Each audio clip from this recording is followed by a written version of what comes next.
A basic method for a titration is below. The burette was filled with acid. 25 centimetres cubed of alkali was measured using a measuring cylinder and placed in a conical flask that had been washed with distilled water and is still wet. Phenolphthalein indicator was added to the flask and it was placed under the burette.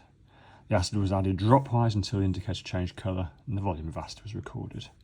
Now we want 5 ways the method could be improved. Okay, first off it says the burette is filled with acid. Before that, before filling the burette, let's wash it. And we're going to wash it with the acid. So if there's any water in there, we're not diluting the acid with water drops. So we're going to wash with the acid, tip out that acid, and then fill it next time. Okay, once we've filled the burette, it doesn't say anything here about filling the area beneath the tap, which we'll call the tip or the jet. So let's say that. Fill the tip or jet of the burette with acid. And the way we do that, we just open the tap a little bit and run a little bit of acid through. And that fills that area beneath. Okay, next, this is an issue here, isn't it? 25 centimetre cubed of alkali was measured using a measuring cylinder. We don't use a measuring cylinder. We're going to measure the alkali with a graduated pipette, with a pipette. We use a pipette filler and a glass pipette, and that's a very accurate way of measuring that out. Okay, after we've done that, we're going to, it says put the conical flask. Okay, it says washed with distilled water. The conical flask has been washed with distilled water. That's not a problem. That's not a problem at all, because we're going to put the acid in there. Sorry, we're going to put the alkali in there.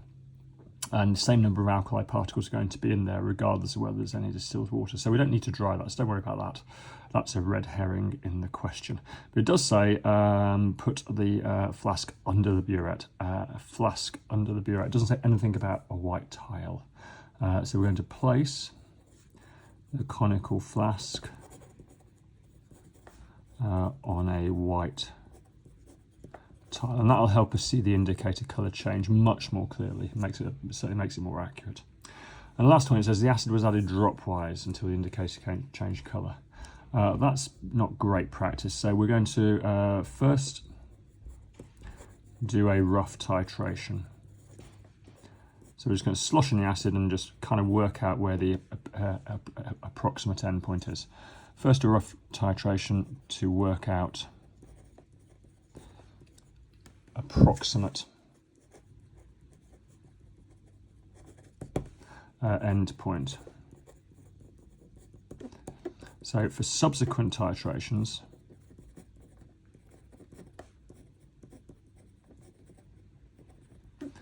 only add dropwise, a drop at a time in other words, when end point is being reached. That way it doesn't take anywhere near as long, and it stops us being hasty adding the drops too quickly because we don't have too many to do. Right, there we go, 5 ways to improve that method. All these questions and more on elshamhighchemistry.com.